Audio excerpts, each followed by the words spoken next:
Born in 1964 in Reading, Pennsylvania, Chip Kidd always had a passion and love for American pop culture.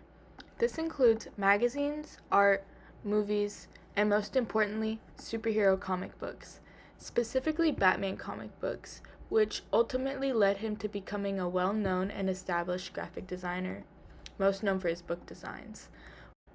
In 1986, after graduating Penn State, Kidd went off to work for Knopf, a publishing house founded in New York in 1915. During this time, Kidd had the opportunity to work with many established writers, including James Ellroy, crime fiction writer, Haruki Murakami, Japanese short story writer, David Sedaris, American fiction writer, and more. Kidd quickly became Knopf's go-to designer for all their publishings, and over the course of time, Kidd went to design over 200 book covers for this company. One of the designs that Kidd is most known for is the cover of Jurassic Park by Michael Crichton.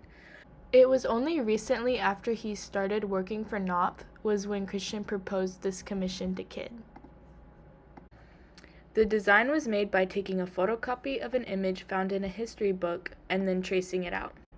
This design is a great example of contrast, as the black dinosaur is highlighted against a white background, and closure, because not all of the lines necessarily connect, yet you can still make out a dinosaur in the image. I also feel like a major theme in his designs is that less is more, in the sense that the covers don't need to be too overwhelming or busy to still get the point across. The reason why this design was so popular is because of how simple it was, being the dinosaur and the text. Something about his covers is that he left a lot up for interpretation. When it comes to the visual communication book sleeves have for a plot, his are more speculative and not quite understandable. He merely displayed and designed an idea in a way that leaves the storyline vague and ambiguous, however clever once you've read the book. A good example of this is Geek Love, which is also the reason why I chose Kidd as my designer. Geek Love is written by Katherine Dunn in 1980, and it follows Ollie, an albino hunchback dwarf, as she explains her family's struggles to her future daughter, as she was born into a family that breeds freaks and mutated humans to work in a circus show. But they're not really freaks because everyone deserves love. The design choice for the cover of Geek Love was to go off of the mutated themes within the book, and to show that through the typography. The design accurately portrays this concept, yet still maintains the ambiguous look. Kidd did an excellent job with this, giving each letter a mutated look as they have different spacing and length from the rest. The thought behind Kidd's design choice was to portray a visual metaphor for different mutated body parts, which I think was very successful. All of that can be seen through the negative space in the words and the movement within the line work. Even though the cover itself is pretty basic with the typography being the main focal point of the design, I think that any more would have been too cluttering, and I also think that this overall design is perfect for this book. Kidd had a very hands-on and experimental way of creating his covers. Being a designer in the pre-computer and technology era, Kidd had a very different way of approaching design that modern day would. Many of his designs feature a process including die cuts, X-ray screens, screen tracing, acetate covers, and more.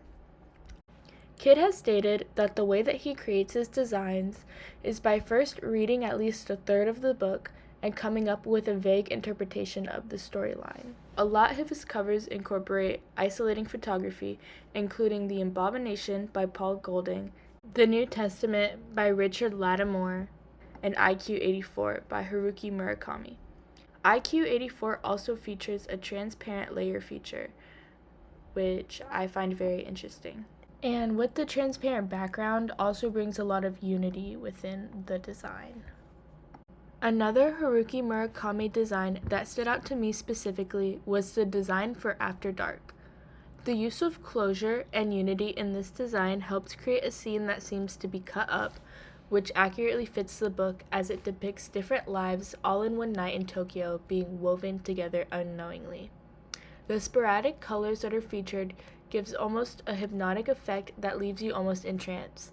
There seems to be a contrast in light throughout the lines, which creates this effect. Kidd had a huge influence on the way book covers have developed over the last 30 years. Kidd went on to win many awards, including the 2015 Inkpot Award, an award given to comic professionals for his help in the progression of book designs. He was also awarded the Will Eisner Comic Industry Award 5 times for his creativity and visual communication skills shown throughout his work. In 2001, Kidd also went on to write 2 of his own novels, The Cheese Monkeys and a sequel called The Learners, about his time in Penn State and what it was like studying graphic design with his professors. This is also where he developed one of his identifying themes, Good is Dead, which talks about artistic identity and what it means to be a graphic designer. Today, Chip Kidd is still working at Knopf as their vice president and art director as of 2024. His influence and footprint in the world of book designs is celebrated and appreciated as he created a new way and process into developing these covers and sleeves. Thank you guys so much for listening, and I hope you guys have a good day.